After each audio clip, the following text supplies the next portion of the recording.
I was a shy, skinny, rather pathetic little kid in Gisborne, scared of everything, scared of snakes, scared of the dark, scared of heights, constantly asking through school, what am I doing here? I don't understand this place. And at 11, an extraordinary teacher said, you know, Graeme, you could be a great artist. And I went, Jesus, really? I couldn't believe it.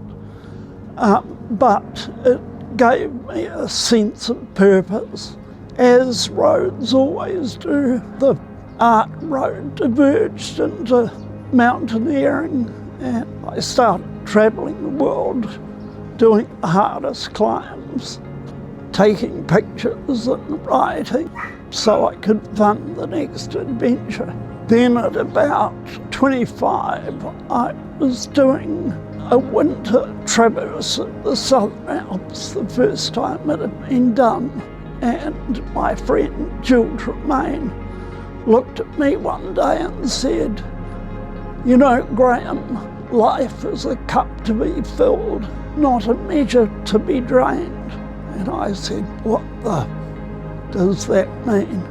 And she said, you're essentially a selfish person. You think that life is all about climbing the hardest mountains, and you won't fill your cup till you do things that are good for other people. So we had finished the traverse. I went out and borrowed a truckload of money, set up a charity. We noticed that we had the highest youth suicide rates, the highest rates of youth incarceration, and ultimately we couldn't turn our backs on it. Yeah, so we set up the foundation, which was initially called Project K. It targeted young people who had kind of lost hope.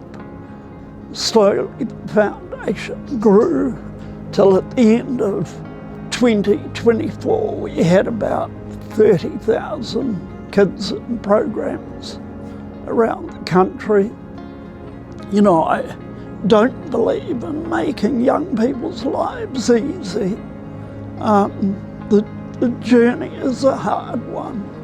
And certainly in our Project K program, kids go through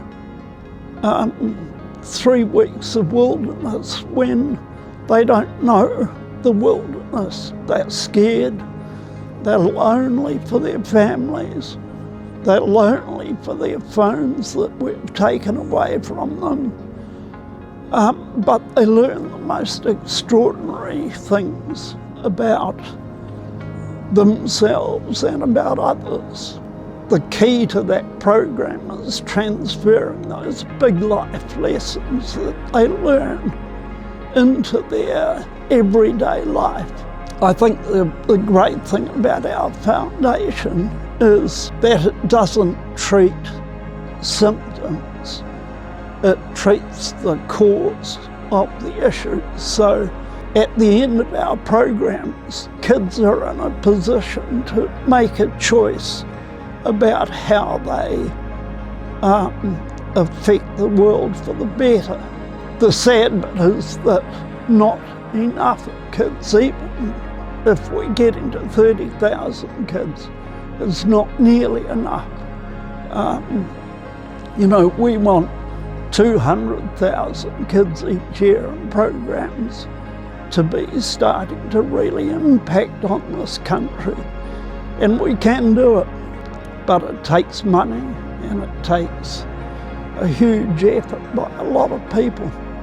Yeah, well, it is urgent because I'm running out of time. So we have in this country more rich people than we have ever had. And they need to stump up and say, okay, I'm comfortable now, but I have a responsibility to my country that has helped make me wealthy and the people who live in it.